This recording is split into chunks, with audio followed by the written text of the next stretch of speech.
함께 구약성경 에스겔 48장 35절 말씀을 찾겠습니다.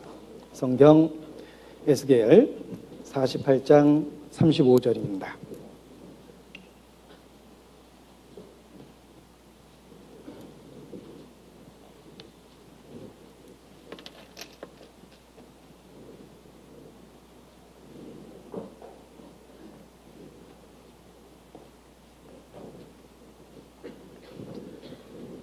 에스겔 48장 35절 말씀을 함께 읽겠습니다. 그 사면의 도합이 1만 8천 척이라.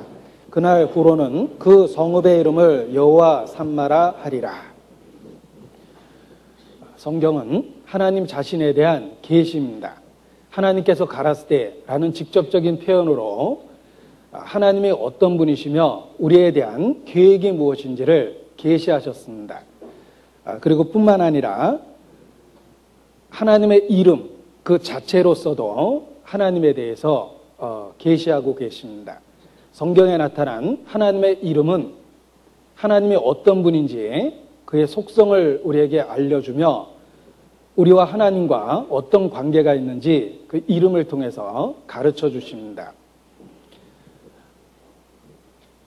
여호와라는 하나님의 이름도 하나님 속성에 대한 계시의 의미를 담고 있습니다. 여호와라는 말 자체가 스스로 있는 자, 또 만물을 존재케 하는 자라는 뜻을 갖고 있습니다. 그 의미 자체가 창조주라는 의미를 담고 있습니다. 뿐만 아니라 우리와의 언약 관계를 나타내실 때에도 여호와라는 그 이름을 즐겨서 나타내 주셨습니다. 우리와 언약 관계에 있는 그 하나님을 또 여호와라는 이름을 통해서 계시하셨습니다. 여호와라는 말을 영어로 번역하면 I am, 나는 존재한다. 좀 더 구체적으로 번역하면 I am who I am, 나는 존재하는 나다라는 그런 이상한 의미를 갖고 있습니다. 그런데 그 번역을 바꿔봄으로 하나님이 어떤 분인지 더 명확하게 알 수 있습니다. 왜냐하면 I am, 하나님은 항상 현재 동사로 자신을 나타내셨기 때문에 그렇습니다. I was, 나는 뭐뭐였었다라는 과거도 없고 I will be, 나는 뭐뭐일 것이다라는 미래형도 없습니다. 하나님은 영원한 현재형이십니다. 여호와라는 말 자체가 나는 존재한다, 나는 과거도 없고 미래도 없고 그저 존재한다 라는 의미로 영원성을 우리에게 가르쳐 주셨습니다. 하나님이 영원하다 하시다는 것은 우리와의 관계에 있어서 그 언약에 있어서 영원하시며 그 속성과 성품과 언약이 변하지 않는다라는 의미를 줍니다. 이와 같이 여호와라는 이름을 통해서도 하나님은 자신의 속성과 우리에 대한 언약을 계시하고 계십니다.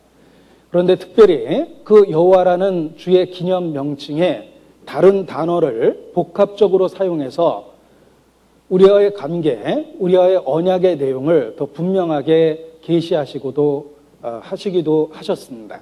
그래서 하나님 이름과 관련해서 복합적인 표현으로서 하나님이 우리와 어떤 관계에 있는지, 우리를 어떻게 대하시는지를 설명하시기도 합니다. 그래서 여호와 이레라는 말을 통해서 하나님께서 준비하신다, 창조주께서 구속의 역사를 친히 준비하신다라는 것을 계시하시기도 하셨습니다. 뿐만 아니라 여호와 라파라는 말을 통해서 하나님은 치료하는 하나님이시다라는 것을 우리에게 알려주시기도 하셨습니다.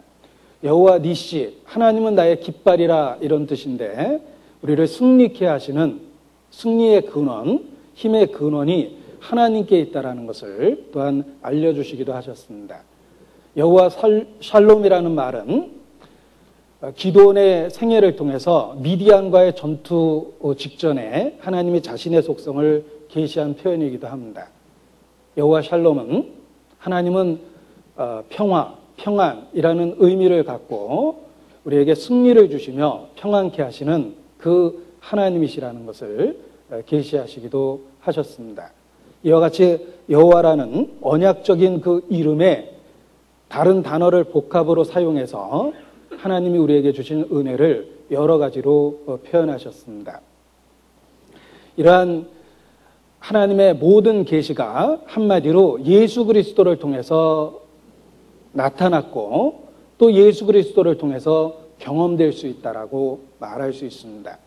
예수님은 말씀이 육신이 되신 분입니다. 하나님이 사람의 모양으로 이 땅에 오셨습니다. 그 예수님을 통해서 우리는 여호와 이레를 경험하며 여호와 라파, 여호와 니시, 여호와 샬롬이라는 바로 모형적으로 나타난 그 하나님의 속성을 경험할 수가 있습니다. 그래서 이 모든 계시가 그리스도 안에서 성취되었고 그리스도 안에서 경험되어진다라고 말할 수 있습니다. 오늘은 여호와 삼마라는 표현과 관련해서 교훈을 나누고자 합니다. 여호와 삼마가 어떤 뜻인지 나나주에 표현되어 있습니다. 하나님께서 거기 계시다라는 의미입니다. 여호와 삼마, 이 잠결에 들으면 윤사마는 알겠는데 여호와 삼마는 누구냐 이렇게 생각하실지도 모르겠는데 여호와 삼마라는 말이 거기에라는 부사어입니다. 그래서 여호와라는 하나님의 기념 칭호와 함께 쓰여서 하나님이 거기에 계시다, 하나님이 거기에서 역사하신다라는 의미를 갖게 됩니다. 이 여호와 삼마도 예수 그리스도를 통해서 우리에게 주시는 은혜에 대한 계시라고 말할 수 있습니다. 오늘 여호와 삼마라는 이 표현 속에서 함께 교훈을 나누고자 합니다. 이 말씀을 이해하기 위해서 이 말씀이 최초로 주어졌던 에스겔 선지자 당시의 시대를 역사적으로 이해할 필요가 있습니다. 에스겔이 살았던 시대는 이스라엘 역사상 가장 암울했던 시기입니다.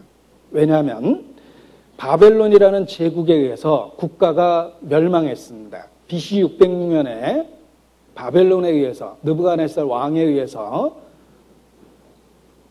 이스라엘이라는 나라가 남아있던 남유다조차도 완전히 멸망하게 됩니다. 나라는 망했고 마지막 왕이었던 시드기야는 자식들이 목전에서 살해되는 것을 볼 수밖에 없었습니다. 그리고 본인 자신도 왕위를 빼앗기고 두 눈이 뽑힌 상태에서 사슬에 매여 바벨론의 포로로 잡혀갑니다. 그리고 남아있던 이스라엘 사람들도 2차, 3차 계속되는 바벨론 침공에 의해서 점점 더 약탈을 당하고 마침내 하나님의 약속과 축복을 상징하는 예루살렘 성전조차도 파괴되는 불행한 역사를 경험하게 됩니다. 이스라엘 역사 속에서 가장 암울했던 시기 중에 하나가 바벨론 70년 유수입니다. 바로 그때를 배경으로 여호와 삼마라는 여호와께서 거기 계신다라는 그 말씀을 선지자를 통해서 주셨던 것입니다. 이스라엘이 얼마나 고통스러웠는지 우리는 그 역사적 상황을 이해해 볼 수가 있습니다. 이 에스겔 본인도 2차 포로 때 느부갓네살 왕에 의해서 포로로 잡힙니다. 그리고 먼 타국 바벨론까지 끌려왔습니다. 그발강가 주변에서 살게 되는데 포로로서의 비참한 생활을 하게 됩니다. 그리고 개인적인 불행이 가중되는데 에스겔의 아내가 한날에 갑자기 죽기도 합니다. 그런데 에스겔이 겪은 이 개인적인 가정의 불행도 하나님은 하나의 메시지로 온 이스라엘을 교훈하는 데 사용하십니다. 에스겔 48장에 표시하고 오늘의 본문입니다. 에스겔 24장 말씀을 보시겠습니다. 에스겔 24장입니다.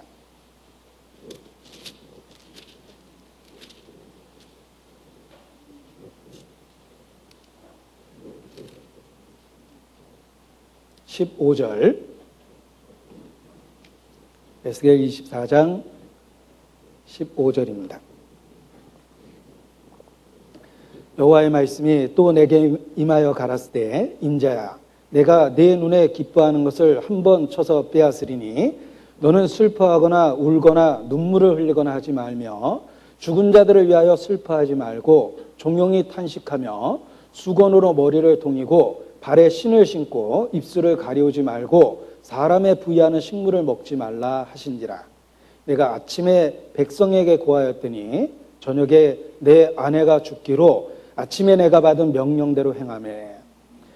자, 에스겔 선지자의 아내가 갑자기 죽습니다. 그러나 하나님께서 그 슬픔을 외적으로 표현하지 말 것을 명령하셨습니다. 그 모습을 보고 온 이스라엘이 이상하게 생각합니다. 에스겔 선지자가 가정적으로 겪었던 그 불행이 하나의 메시지가 되도록 하나님께서 이루셨기 때문에 그렇습니다. 이제 나라가 망하고 더 큰 불행이 시작되고 있습니다. 그 더 큰 불행한 역사를 생각할 때 에스겔 선지자의 아내의 죽음이 그 국가적인 멸망에 비교할 때 오히려 더 좋은 쪽의 경우일 수도 있다는 것을 메시지화 하셨습니다. 이스라엘 민족의 큰 불행이 있을 것을 가정적인 비극을 통해서 예시하신 겁니다. 아내의 죽음보다 그 슬픔을 표현하지도 못할 만큼 더 큰 불행이 이스라엘 민족에게 주어질 것을 말씀하신 것입니다. 그 아내가 죽던 그날이 특별하게 기록되어 있습니다. 에스겔 24장 1절입니다. 자, 에스겔 아내의 기일이니까 기억할 만합니다. 제9년 10월 11일에 여호와의 말씀이 내게 임하여 가라사대 인자 너는 날짜 곧 오늘날을 기록하라. 바벨론 왕이 오늘날 예루살렘에 피근하였느니라. 그 특별한 날을 기록하게 하시고 그 날에 가정적인 비극을 통해서 교훈을 주셨던 겁니다. 자, 제9년 10월 11일 하나님은 천 몇 킬로가 떨어져 있었지만 예루살렘에 어떤 일이 일어나는지 바벨론에 있는 이스라엘 사람들에게 알려주었던 것입니다.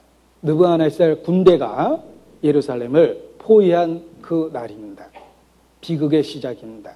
그리고 결국은 더 큰 비극으로 끝이 날 것, 예루살렘이 약탈되고 성전이 불탈 것을 경고하시고 그들의 생각과 태도를 돌이키기를 원하셨던 것입니다.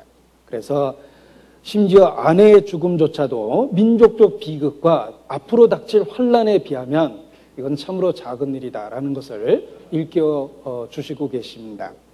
자, 제9년 10월 11일 이날 열왕기하 25장 1절에 표현되어 있습니다. 찾겠습니다. 열왕기하 25장입니다.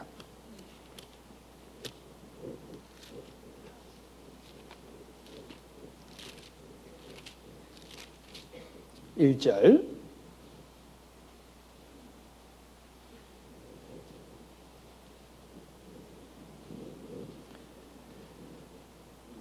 열왕기하 25장 1절 시드기야 9년 10월 11일에 동일한 날짜라는 걸 알 수 있습니다.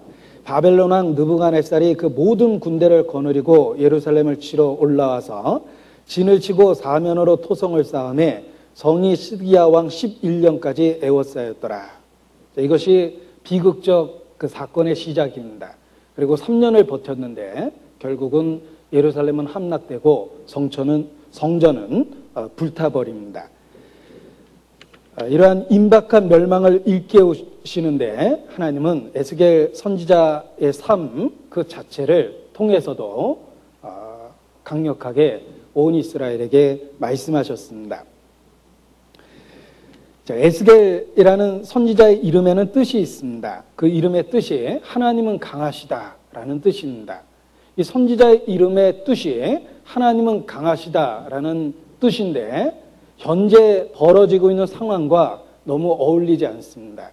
하나님의 백성이 국가가 패망하고 큰 위기 속에 빠져 있습니다. 대부분의 백성이 바벨론에 이미 포로 잡혀 갔습니다.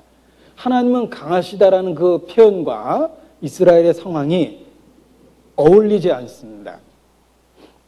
그런데 하나님은 그러한 국가적 비극이 하나님의 능력이 부족해서가 아니라 그 원인이 너희에게 있다라는 것을 분명하게 알려주십니다. 이스라엘 민족의 비극의 원인은 이스라엘 자신에게 있습니다. 바로 그들이 하나님께 범죄했기 때문에 하나님은 그런 비극을 허락하셨습니다. 비록 하나님은 능력이 많으시고 바벨론과 같은 초강국을 능히 물리치게 만드실 수 있었지만 하나님은 민족적 비극을 허락하십니다. 왜냐하면 그 원인이 바로 이스라엘 그 자신이 하나님께 범죄했기 때문입니다.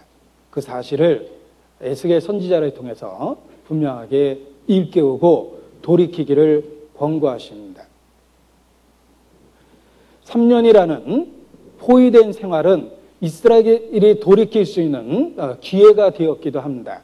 그들이 민족적으로 회개했다면 하나님께서 그 위기로부터 벗어날 수 있도록 혹 만들어 주셨을 것입니다. 그러나 그들은 자신의 삶을 돌아보지 않고 여전히 원망만 하고 있었습니다. 결국은 3년 뒤에 완전하게 멸망당해버립니다. 이스라엘 주권이 없어진 게 BC 606년이요. 예루살렘이 파괴되고 성전이 불타버린 것이 BC 586년입니다. 그 30년이라는 기간이 중간에 끼어 있고 1차 침공, 2차 침공, 3차 침공이라는 연속적인 바벨론의 공격이 있었습니다. 그것은 하나님께서 이스라엘의 심판을 보류하시고 돌이키기를 원하셨다라는 것을 우리에게 나타내 주기도 합니다. 이스라엘 패망의 원인은 하나님의 능력의 부족이 아닙니다. 이스라엘 자신이 하나님께 범죄하였기 때문입니다. 그리고 그들은 그 죄로부터 돌이키려 하지 않았기 때문에 결국은 완전하게 심판을 받았습니다. 자, 에스겔에 표시하자고 그랬는데 에스겔 8장을 보시겠습니다. 에스겔서 8장입니다. 그들의 죄가 얼마나 심각한지 과연 돌이킬 수 없었다라는 것을 알 수가 있습니다. 에스겔 8장입니다. 6절.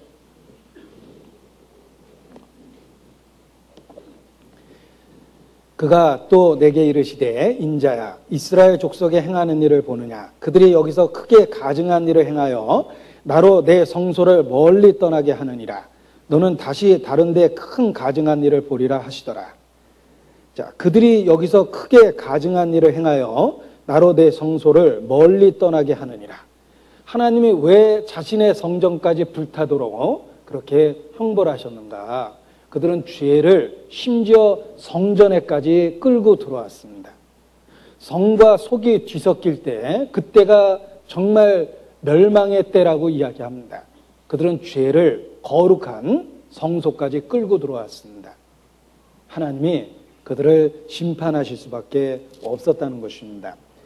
그 성소에까지 들어온 죄를 보십시오. 8장 9절에 직접 보여줍니다. 하나님의 심판이 정당하다는 것을 나타내기 위해서 죄의 상태를 분명하게 보여주십니다. 9절에 8장 9절 또 내게 이르시되 들어가서 그들이 거기서 행하는 가증하고 악한 일을 보라 하시기로 내가 들어가 보니 각양 곤충과 가증한 짐승과 이스라엘 족속의 모든 우상을 그 사면벽에 그렸고 이스라엘 족속의 장로 중 70인이 그 앞에 섰으며 사반의 아들 야하시야도 그 가운데 섰고 각기 손에 향로를 들었는데 향연이 구름같이 오르더라. 성소에까지 온갖 가증한 우상들이 다 들어와 있었고 백성의 지도자들조차 그 죄에 앞장서고 있었던 것입니다. 그리고 또 14절에 보면 단무스를 위하여 애곡하더라. 당시 중동 지방에 가장 인기 있는 우상입니다. 단무스. 그를 섬기기도 하고 심지어 16절 뒷부분에 보면 여호와의 전을 등지고 낯을 동으로 향하여 동방태양에게 경배하더라. 태양신까지 성소에까지 끌고 들어왔던 겁니다. 이러한 심각한 죄를 직접 에스겔로 하여금 목도하게 하고 심판이 필연적이라는 것을 가르쳐 주신 것입니다.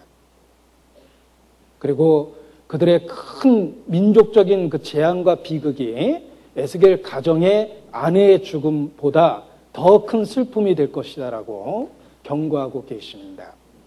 결국 하나님은 자신의 영광을 성소로부터 걷어들이십니다. 그들은 우상을 성소에까지 끌고 들어왔습니다. 더 이상 용인할 수 없는 죄를 지은 겁니다. 그래서 하나님은 결국은 자신의 영광을 거두십니다. 하나님의 영광이 떠나가는 모습이 너무나 상세하게 단계적으로 표현되어 있는데 같이 한번 살펴보겠습니다. 8장 4절입니다.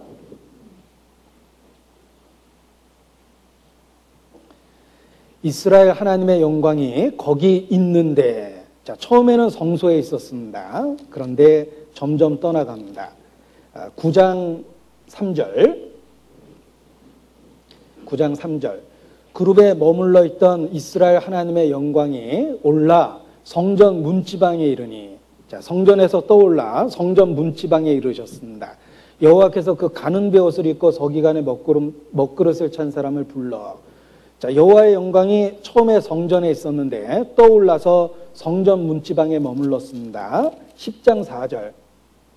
여호와의 영광이 그룹에서 올라 성전 문지방에 임하니 구름이 성전에 가득하며 여호와의 영화로운 광채가 뜰에 가득하였고, 자, 10장 18절. 여호와의 영광이 성전 문지방을 떠나서 그룹들 위에 머무르니, 11장 23절. 여호와의 영광이 성읍 중에서부터 올라가서 성읍 동편의 산에 머물고, 자, 성전에 있던 그 영광이 문지방으로부터 떠올라 문지방 주변을 맴돌다가 결국은 떠올라서 성전 동편 산, 감람산이죠. 그 감람산으로 이동해서 사라져 버렸습니다. 이 여호와의 영광이 떠나는 모습이 단계적으로 하나하나 표현되어 있습니다. 이것은 하나님께서 이스라엘을 얼마나 아끼셨는지를 보여주는 모습입니다. 순식간에 사라진 것이 아닙니다. 영광이 떠올라서 성전 문지방을 맴돌다가 성전 동편으로 해서 사라진 것입니다. 이 여호와의 영광이 머뭇하는 모습이 이스라엘을 얼마나 아끼시고 하나님이 돌이키기를 기다리고 있는가를 잘 보여주고 있습니다. 하나님은 돌이키기를 기대하는 모습으로 머뭇머뭇하셨습니다.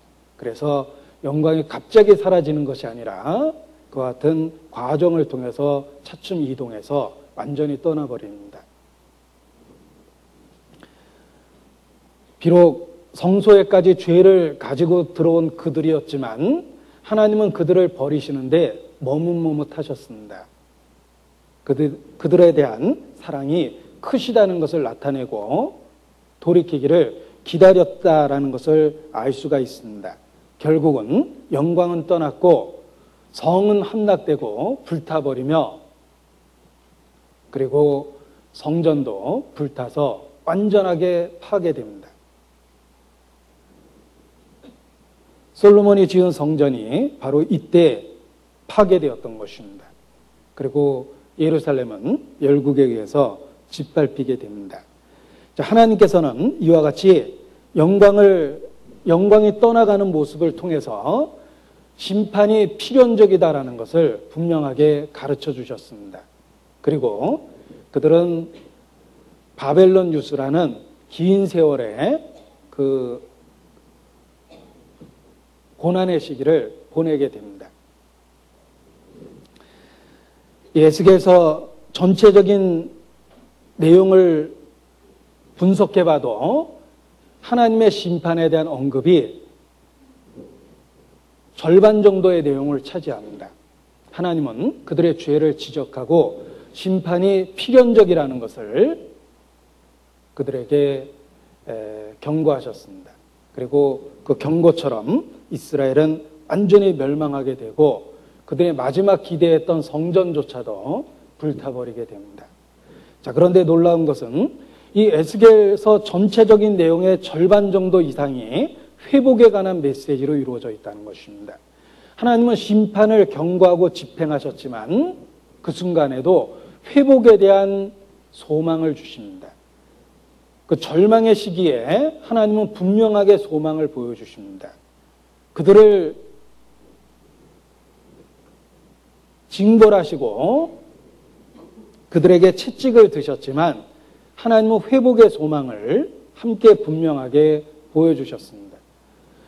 아담 하와가 범죄해서 에덴 동산에서 쫓겨났을 때 하나님은 가죽옷을 입혀서 그들을 떠나 보내셨습니다. 쫓아내셨습니다. 쫓아내는 마당에 가죽옷을 지어 입히신 것은 앞으로 그들을 회복하겠다라는 언약을 보여주신 것입니다. 그리스도에 대한 희미한 약속을 그들에게 주셨던 것입니다. 마찬가지로 에스겔서 전체적인 구조도 그러합니다. 절반 정도는 죄로 인해서 심판을 받을 수밖에 없다라는 하나님의 공의에 대한 선포입니다. 그리고 또 절반 정도가 그러나 죄를 지었지만 그 죄를 지은 이스라엘을 사랑하시고 궁극적으로 회복해 주실 것이라는 비전을 보여주시는 것입니다. 그래서 에스겔서 뒷부분의 내용은 그 암울한 시기에 이스라엘의 소망을 가질 수 있도록 장차 회복되는 회복에 대한 약속들이 기록되어 있습니다. 에스겔서 전체가 하나님의 속성을 우리에게 계시하고 있습니다. 바로 하나님은 빛이시며 하나님은 동시에 사랑이시라는 겁니다. 하나님은 죄를 심판할 수밖에 없지만 죄인은 사랑하시고 회복하시겠다는 의지를 보여준 겁니다. 빛과 사랑이라는 공의와 사랑이라는 하나님의 두 가지 속성이 에스겔서에도 공통적으로 우리에게 계시되고 있습니다. 그 절망의 시기에 하나님은 회복에 대한 소망을 주신 것입니다. 가장 암울했던 바벨론 유수라는 그 시기에 그래도 하나님은 궁극적으로 회복해 주시겠다는 소망의 메시지를 에스겔 선지자를 통해서 주신 것입니다. 우리가 하나님 앞에 우리가 겪고 있는 모든 어려움에 대한 것을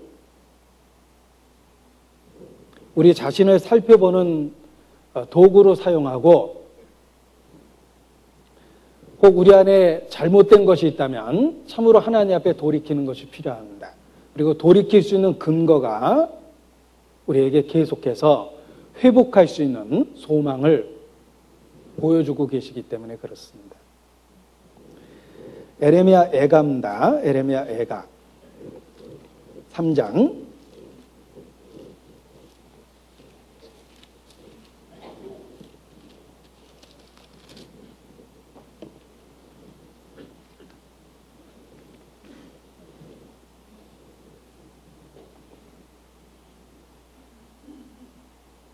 39절로 41절입니다. 같이 읽죠. 살아있는 사람은 자기 죄로 벌을 받나니 어찌 원망하랴. 우리가 스스로 행위를 조사하고 여호와께로 돌아가자. 마음과 손을 아울러 하늘에 계신 하나님께 들자. 살아있는 사람은 자기 죄로 벌을 받나니. 자, 바벨론 유수는 죄에 대한 결과입니다. 그러나 하나님은 회복에 대한 메시지를 주십니다. 따라서 우리가 스스로 행위를 조사하고 여호와께로 돌아가자. 마음과 손을 아울러 하늘에 계신 하나님께 들자라고 외칠 수도 있는 것입니다. 너희는 매를 순히 받고 그것을 정하신 자를 순종할지니라. 주권자가 내게 분을 일으키거든 너는 내 자리를 떠나지 말라. 공순이 큰 허물을 경하게 하느니라. 라는 말씀처럼 이미 주어진 형벌에 대해서는 돌이키는 마음으로 달게 받아들이는 것이 필요합니다. 그리고 절망하고 낙심하지 말고 하나님이 주신 비전을 붙잡고 회복하는 것도 필요합니다. 하나님은 그 절망의 시기에 회복에 대한 메시지를 주신 겁니다. 비록 지금 여호와의 영광은 떠났습니다. 그러나 반드시 회복할 거라는 비전을 그들에게 주신 것입니다. 그 비전의 결론이 여호와 삼마입니다. 하나님이 거기에 계시다. 성전은 재건될 것이며 이스라엘 땅도 12지파에게 재분배될 것이며 특별한 성읍이 건설될 것인데 그 성읍의 이름이 여호와 삼마다.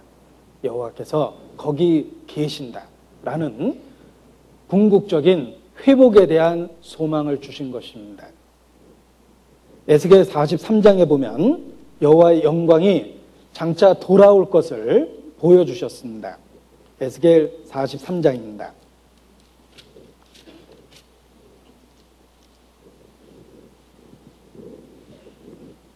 1절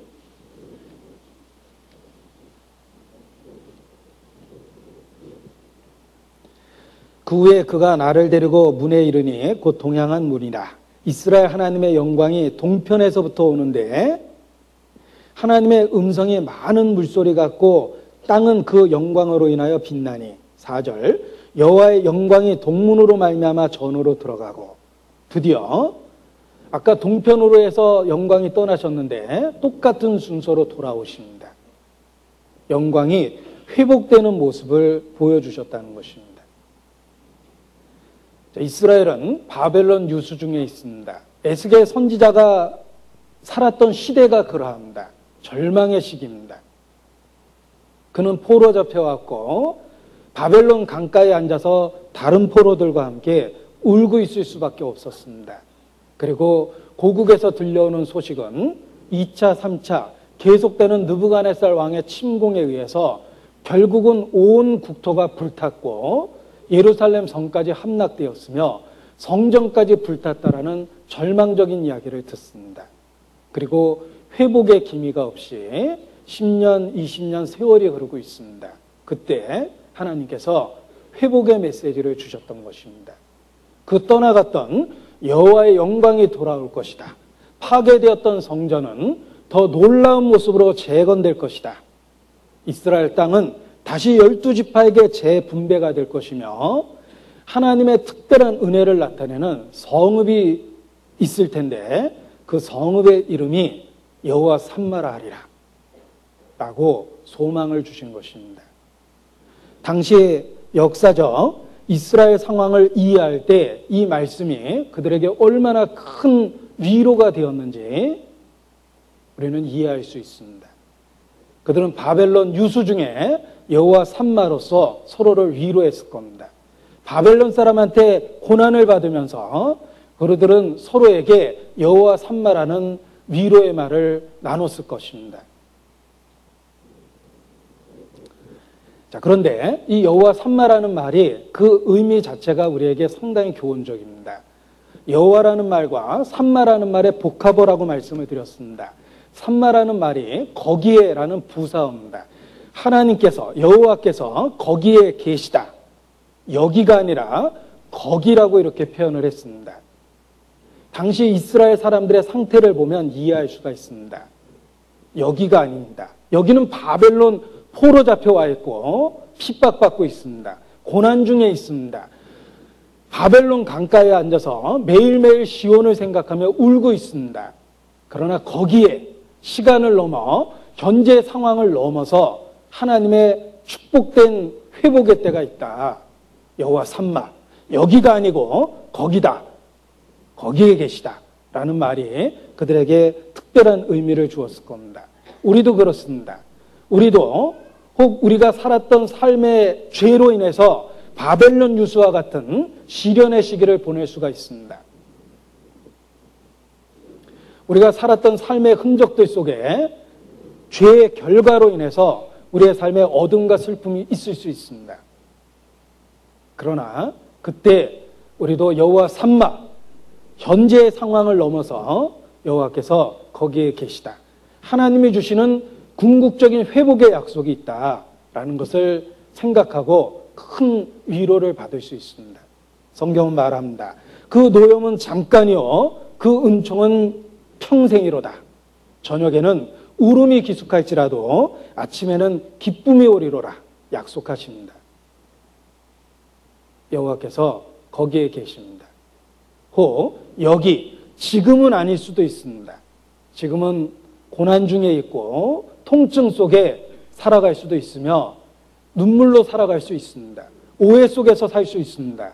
그러나 거기에 여호와께서 계십니다. 곧 궁극적으로 회복해 줄 것을 약속하십니다. 우리에게 그날이 있습니다. 여호와께서 거기에 계십니다. 여호와 삼마는 지금도 고난 중에 있는 사람들에게 최고의 위로입니다. 여호와께서 거기에 계십니다. 이사야서 54장 말씀을 보겠습니다. 이사야서 54장입니다.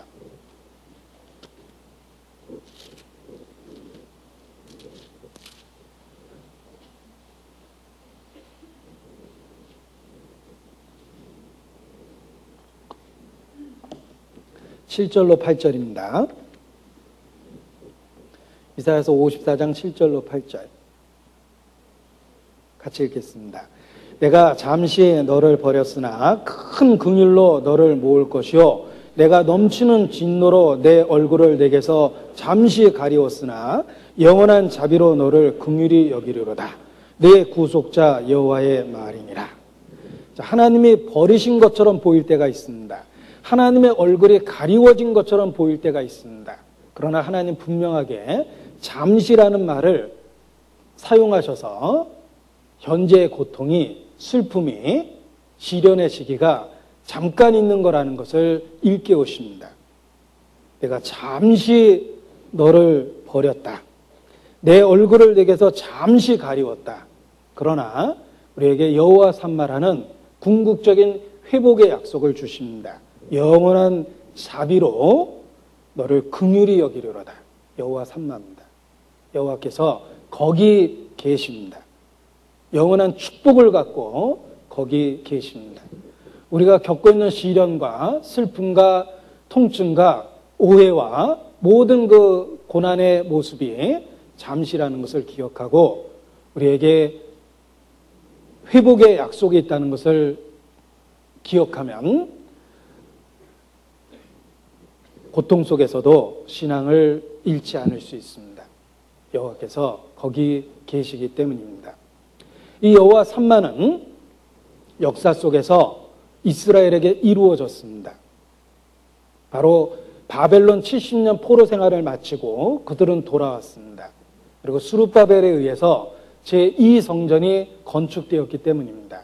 역사 속에서 부분적으로 성취되었고 천년왕국 때 문자 그대로 성취될 것입니다. 천년왕국 때 그리스도의 사역을 기념하는 성전이 있을 것이며 그리고 여호와 삼마라고 일컫는 특별한 성읍, 하나님의 축복이 약속된 그대로 주어질 것입니다. 역사 속에서 바벨론 귀환 때 이루어졌고 천년왕국 때 또 이루어질 것입니다. 그런데 놀라운 것은 교회에게는 완전하게 성취되었다는 것입니다. 제가 완전하게라는 표현을 썼습니다. 여호와 삼마는 교회에게 이루어진 완전하게 주어진 축복입니다. 교회는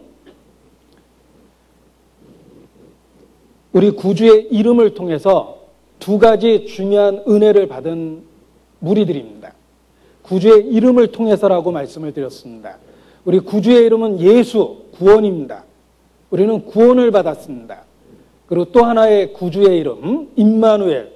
더 놀라운 것은 그분이 우리를 구원하시고 우리와 함께 하신다는 것입니다.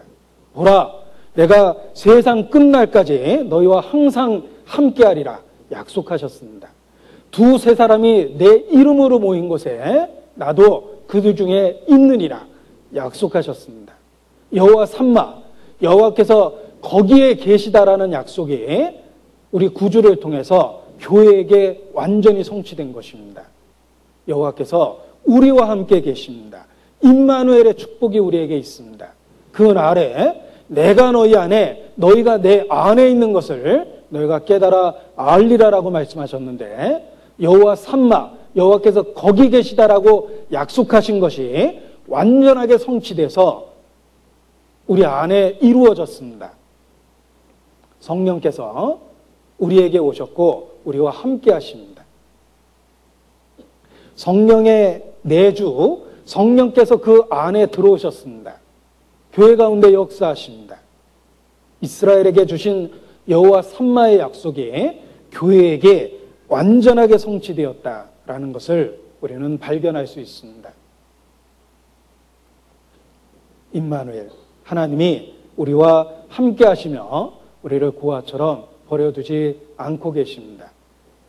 앉아있으나 서있으나 우리 안고 일어섬을 하시며 우리 모든 일상에 함께 하십니다. 보라, 내가 세상 끝날까지 너희와 항상 함께하리라. 여호와 삼마가 임마누엘이라는 우리 구주를 통해서 놀랍게도 완전하게 성취되었다라고 말할 수 있습니다. 우리도 신앙생활 속에서 여호와 삼마, 하나님께서 정말 우리와 함께 하시다는 진리를 계속해서 발견하게 됩니다. 신앙의 성장과 성숙에 따라서 정말 하나님이 함께 하시다는 진리를 체험할 수 있습니다. 신앙의 성장과 성숙에 따라 하나님이 함께 하시고 있다는 진리를 체험할 수 있다고 말씀을 드렸습니다.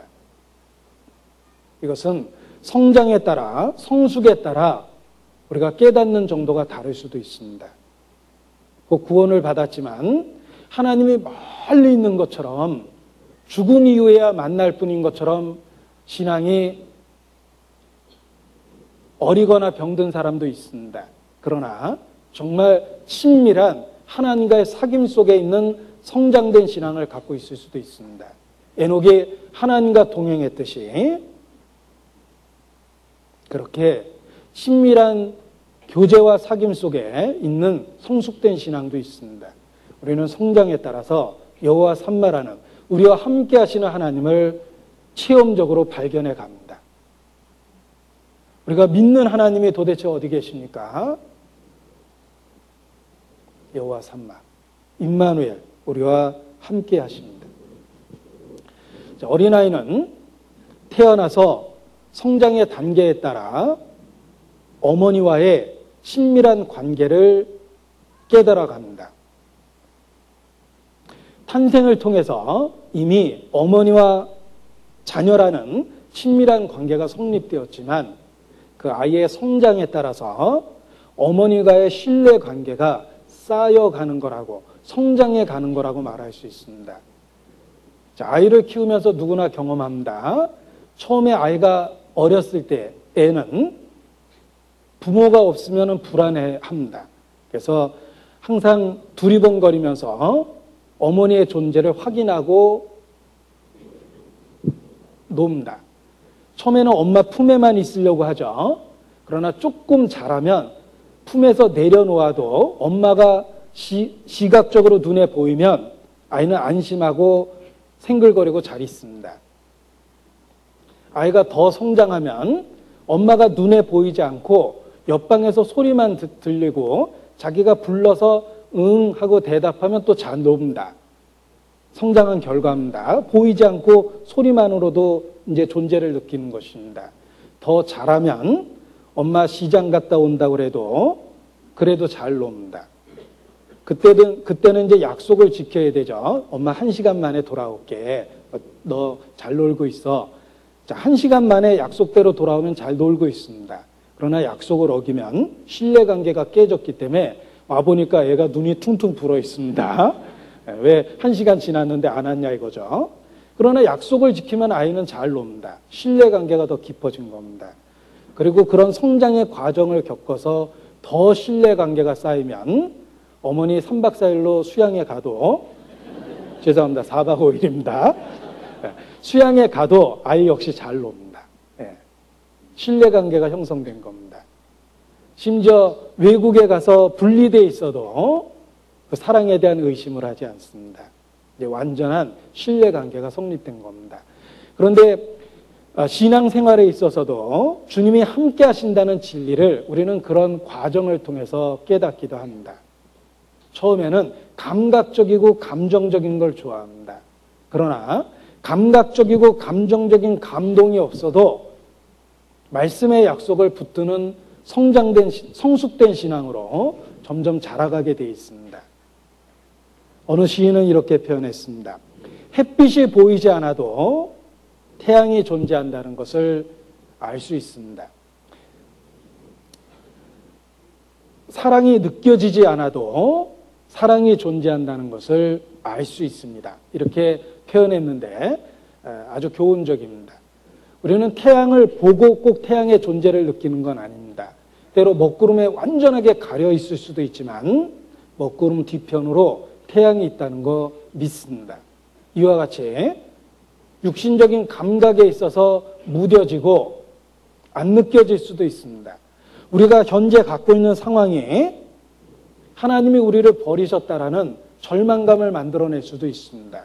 그러나 사랑은 느껴지지 않아도 사랑은 있습니다. 우리가 믿는 사랑은 십자가로 확증된 사랑이기 때문에 그러합니다. 그래서 임마누엘, 정말 하나님이 우리와 함께 하신다는 것을 내가 느끼든 안 느끼든 그런 감각적인 걸 떠나서 계속해서 신뢰하고 의지할 수가 있는 것입니다. 여호와 삼마라는 약속은 교회의 임마누엘을 통해서 완전하게 성취되었습니다. 우리는 이러한 진리를 붙잡고 살아가는 것이 마땅합니다. 일상의 삶 속에서 그 진리를 적용해 보십시오. 우리의 모든 삶에 여호와 삼마, 여호와께서 함께 하십니다. 우리의 가정에 여호와 삼마, 하나님께서 함께 하시고 우리의 직장에 여호와 삼마, 하나님께서 함께 하시며 우리의 인간관계에 내가 누구를 만나든지 여호와 삼마, 하나님께서 함께 하시며 우리의 일상의 언행 속에 여호와 삼마, 여호와께서 함께 하신다는 진리를 일깨우면 우리의 삶에 변화가 일어나기 시작합니다.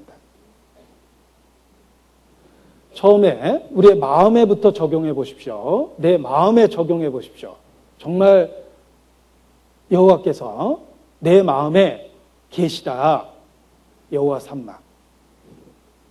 우리의 마음에 악하고 더럽고 또 누구를 미워하고 시기하는 생각을 오래 붙잡고 있을 수가 없습니다.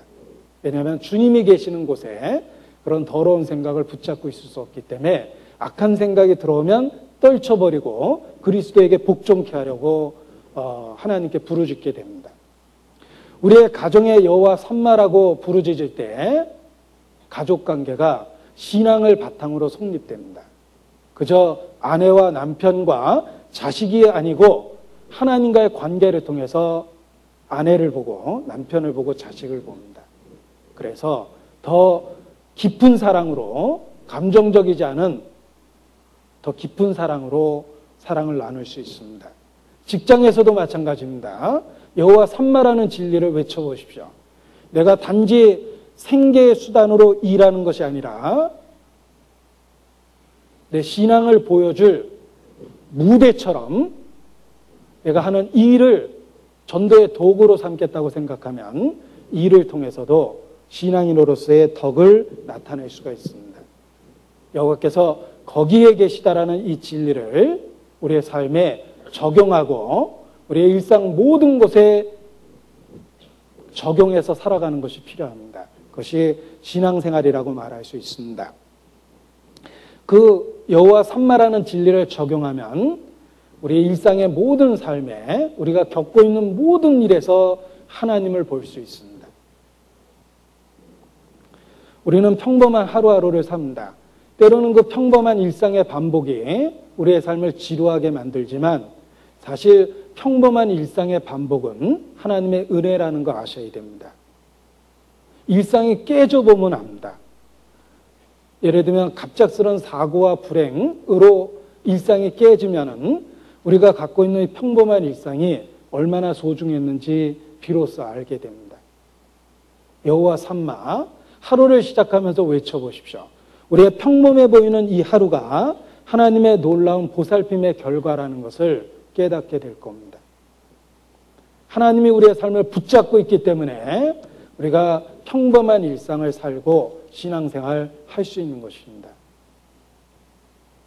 지금도 우리가 그를 의지하여 기동하며 있느니라. 하물며 성도의 삶이 그러합니다. 우리의 평범한 일상의 반복은 여호와 삼마, 하나님께서 정말 거기에 계셨기 때문에 우리가 평범한 일상을 누리고 살 수가 있는 것입니다. 또 신문을 펼쳐서 세상에서 일어나는 큰 사건을 볼 때도 여호와 삼마를 기억해 보십시오. 예를 들면 IT에 큰 지진이 있었다. 우연이라고 생각하십니까?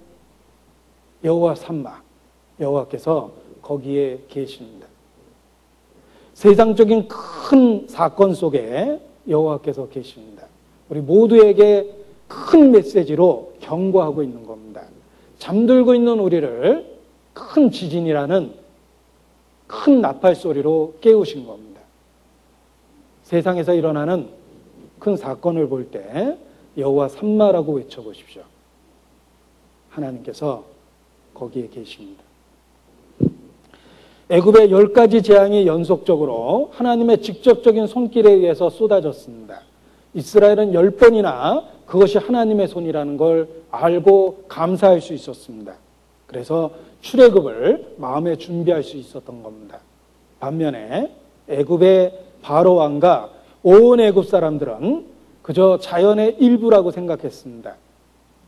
재수 없어서 예전에도 있었던 메뚜기가 좀 많아진 거다, 이런 식으로 생각하고, 또는 애굽의 술사들도 비슷하게 흉내내니까 이런 건 있을 만한 일이다라고 생각해 버렸습니다.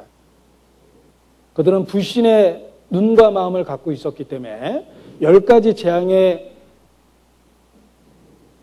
뒤편에 있는 하나님의 손을 보지 못했습니다.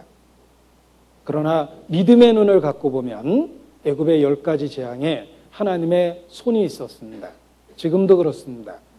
우리 주변에서 벌어지고 있는 큰 사건 뒤에 하나님이 계십니다. 여호와 삼마, 외쳐보십시오. 여호와께서 거기 계십니다. 또 우리가 개인적으로 신앙의 어려운 때를 보낼 때가 있습니다. 그때도 여호와 삼마라고 외쳐보십시오. 내가 겪고 있는 그 어려운 일 속에서도 하나님 거기 계십니다. 야곱이 형 에서에게 축복을 빼앗았습니다. 그러나 그 첫 번째 결과는 에서가 야곱을 죽이려고 합니다. 생명의 위협을 당합니다. 축복을 찾았는데, 뺏었는데 당장 주어진 일은 생명의 위협이었습니다. 야곱은 형 에서의 노여움을 피해 도망갑니다. 곱게 자랐던 야곱이 광야에서 돌베개 베고 잠이 들었습니다. 그때 하나님께서 하늘문을 여시고 사닥다리를 내리시고 하나님의 사자가 오르락 내리락 하는 것을 보여주십니다. 야곱이 잠이 깨어 가로되 여호와께서 과연 여기 계시거늘 내가 알지 못하였도다. 단을 쌌습니다. 그것이 베델입니다. 우리도 마찬가지입니다. 야곱과 같이 축복은 받았지만 당장 우리에게 주어진 것은 오해와 위협과 고난일 수 있습니다. 그러나 고난받은 그날 야곱에게 하늘문을 여셨던 그 하나님께서 여호와 삼마, 내가 정말 너와 함께하고 있다라고 우리에게 분명하게 외쳐주십니다. 우리가 혹 야곱과 같이 돌베개 베고 잠이 들었다면 여호와 삼마라고 외쳐보십시오. 여호와께서 거기 계시다는 것, 야곱처럼 깨달을 수 있습니다. 따라서 힘든 상황 속에서도 낙심하지 않고 소망을 붙잡을 수가 있습니다. 환난과 핍박 중에도 여호와 삼마라고 외쳐보십시오. 주님께서 거기 계십니다. 주께서 우리를 버리셨기 때문에 환난과 핍박이 있는 것이 아니라 주님이 함께 하셨기 때문에 환난과 핍박이 생겼다는 것도 깨닫게 될 겁니다. 예수님을 태우고 제자들의 호수를 건너고 있었습니다. 예수께서 너무 피곤하셨던지 배 뒤편에서 잠이 드셨습니다. 풍랑이 일었습니다. 배가 침몰하게 되었습니다. 저는 그 말씀을 읽으면서 예수님이 함께 타고 있는 배에도 풍랑은 일어나는구나 라는 것을 발견하고 큰 위로를 받았습니다. 예수님이 타고 있는 배라고 풍랑이 없는 것이 아닙니다. 예수님이 타고 있는 배에도 풍랑은 일고 파선의 위기는 찾아옵니다. 그러나 예수님을 깨움으로 위기는 잦아듭니다. 없어집니다. 우리의 삶에 주님이 함께 하시지만 위기도 있고 고난도 있고 슬픔도 있습니다. 그때 여호와께서 거기 계시다, 여호와 삼마라고 외쳐보면 낙심하지 않을 수 있습니다. 하나님의 위로의 음성을 듣게 됩니다. 사도행전의 바울의 계속되는 시련을 봅니다. 그런데 다시 읽어보니까 그때마다 하나님이 여러 가지 방법으로 바울을 위로하셨다는 것을 알게 되었습니다. 여호와 삼마 거기 계셨습니다.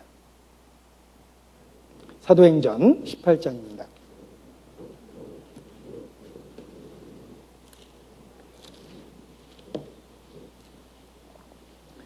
사도행전 18장 9절입니다. 9절 10절 함께 읽겠습니다. 밤에 주께서 환상 가운데 바울에게 말씀하시되 두려워하지 말며 잠잠하지 말고 말하라. 내가 너와 함께 있음에 아무 사람도 너를 대적하여 해롭게 할 자가 없을 것이니 이는 이 성중에 내 백성이 많음이라 하시더라. 자, 고린도에서 복음 전한 그날 핍박을 받았습니다. 그러나 주님은 그날 밤 여호와 삼마를 분명하게 일깨우셨습니다. 바울과 함께하고 있었습니다. 그래서 환상 가운데 위로하시며 내가 너와 함께 있다. 두려워하지 말며 잠잠하고 하지 말고 말하라라고 위로를 주십니다. 사도행전 23장 11절입니다. 예루살렘에서 생명의 위협을 당합니다. 그날 밤입니다. 11절 같이 읽죠. 그날 밤에 주께서 바울 곁에 서서 이르시되 담대하라. 내가 예루살렘에서 나의 일을 증거할 것 같이 로마에서도 증거해야 하리라 하시니라. 바울의 위기마다 하나님은 여러 가지 방법으로 함께하고 있다는 것을 일깨우셨습니다. 우리에게도 그러합니다. 우리가 환난의 시대에 핍박 중에 있을 때 여호와 삼마 하나님께서 거기에 함께 계십니다. 사드락, 메삭, 아벳느고, 다니엘의 세 친구처럼 때로 풀무불에 던져질 수도 있습니다. 세 사람을 던졌는데 네 사람이 불 속에 왔다 갔다 했습니다. 여호와 삼마 하나님께서 풀무불 가운데도 거기 계셨습니다. 그것은 일회적인 사건이 아닙니다. 사드락, 메삭, 아벳느고처럼 우리도 신앙으로 인해서 풀무불과 같은 고난의 시련을 당할 수 있습니다. 그때 보십시오. 여호와 삼마 역시 하나님께서 거기에 함께 계십니다. 가장 절망적인 상황, 엘리엘리 라마 사막다니, 예수께서 나의 하나님 어찌하여 나를 버리셨나이까라고 외쳤던 그날에도 사실 하나님은 함께 하셨습니다. 그 절망적인 부르짖음 속에서도 여호와 삼마 사실 하나님은 함께 하셨습니다. 우리에게도 마찬가지입니다. 우리가 때로 우리의 연약한 마음 속에서 절망적인 외침을 부르짖을 때가 있지만 여호와 삼마 여호와께서 거기 계시다는 것을 기억할 필요가 있습니다. 우리에게 주신 은혜는 구원 그리고 임마누엘입니다. 우리와 함께 하십니다. 우리의 삶을 뒤돌아보면 임마누엘의 흔적들, 여호와 삼마의 수없이 많은 증거들을 찾을 수 있습니다.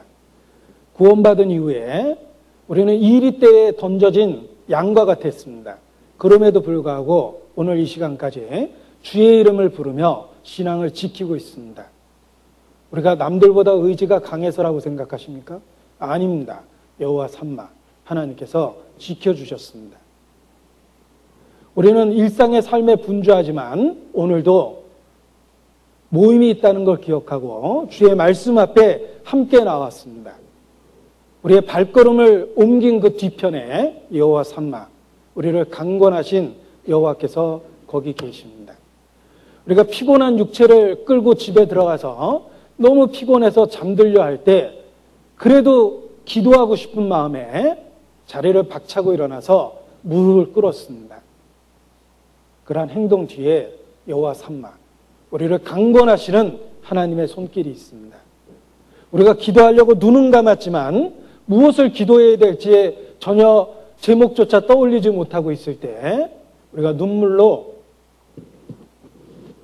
우리의 삶을 드러내놓고 하나님께 간절히 기도했습니다. 그 기도 뒤편에 우리의 기도를 가르치시는 여호와 삼마가 있습니다. 성령께서 말할 수 없는 탄식으로 친히 우리를 위하여 간구하십니다.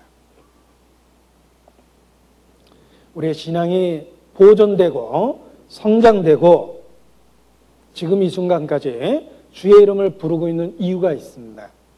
약속하신 대로 여호와 삼마, 우리와 함께 계셨기 때문에 우리의 신앙이 지켜지고 있는 겁니다. 여호와 삼마라는 진리를 붙잡으면 담대함과 평안함을 누릴 수 있습니다. 우리를 지키십니다. 에레미야 15장 20절입니다. 에레미야 15장 20절.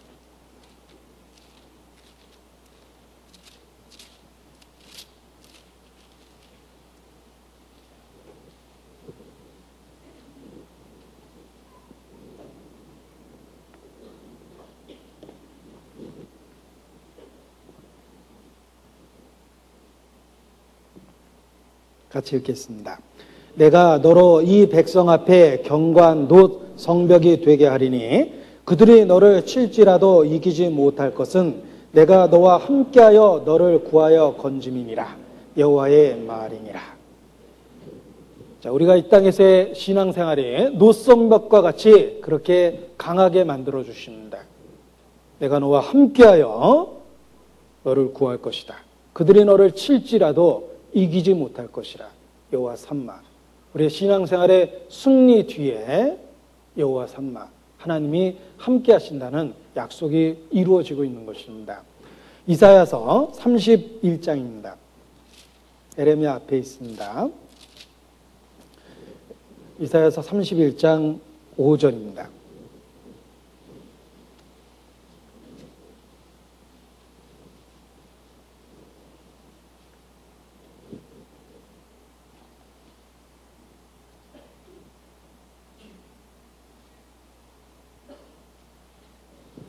같이 읽겠습니다.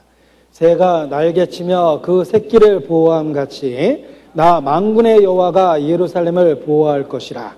그것을 호위하며 건지며 넘어와서 구원하리라 하셨나니. 자, 하나님이 우리를 지키신다는 것을 5가지 동사를 통해서 반복적 강조하셨습니다. 보십시오. 보호하십니다. 호위하십니다. 건지십니다. 넘어오십니다. 구원하십니다. 이 5개의 동사를 연속적으로 사용해서 우리를 얼마나 확실하게 지켜내시는지를 우리에게 확증하신 것입니다. 우리를 구원하시고 고아처럼 내버려 둔 것이 아닙니다. 우리와 함께 하십니다. 내가 과연 너희를 버리지 아니하며 과연 너희를 떠나지 아니하리라. 전능하신 주의 말씀이니라. 여호와 삼마, 약속하시고 지키십니다. 하나님이 우리와 함께 하시기 때문에 우리를 통해서 다른 사람들이 하나님을 볼 수 있습니다. 그래서 너희는 그리스도의 향기라. 그리스도를 나타내는 향기와 같습니다. 너희는 그리스도의 편지라. 하나님의 편지입니다. 하나님을 나타낼 수가 있습니다. 하나님께서 우리와 함께 하심으로 우리 주변 사람들이 우리와 함께 하시는 하나님의 모습을 볼 수가 있습니다. 그래서 우리를 통해 더 많은 영혼들이 주님께 돌아오는 거라고 생각합니다. 주님과 함께 동거함을 만민이 알게 하옵소서. 주님과 함께 동거함을 만민이 알게 하옵소서. 주님은 우리와 함께 하십니다. 그 함께 하심을 우리의 삶에 나타낼 때 우리 주변에 있는 사람들이 정말 하나님이 저들과 함께 있다는 것을 발견하게 되고 우리가 갖고 있는 신앙의 소망의 이유를 물어볼 겁니다. 구원받은 모든 성도에게 주시는 최고의 위로입니다. 주께서 우리와 함께 하십니다. 이는 이스라엘에게 준 여호와 삼마라는 약속보다 더 강도 높고 더 놀라운 은혜입니다. 임마누엘입니다. 우리에게 주신 놀라운 축복입니다. 기도하시겠습니다. 사랑이 많으신 거룩하신 아버지 하나님, 우리의 옅은 믿음 속에서도 하나님의 함께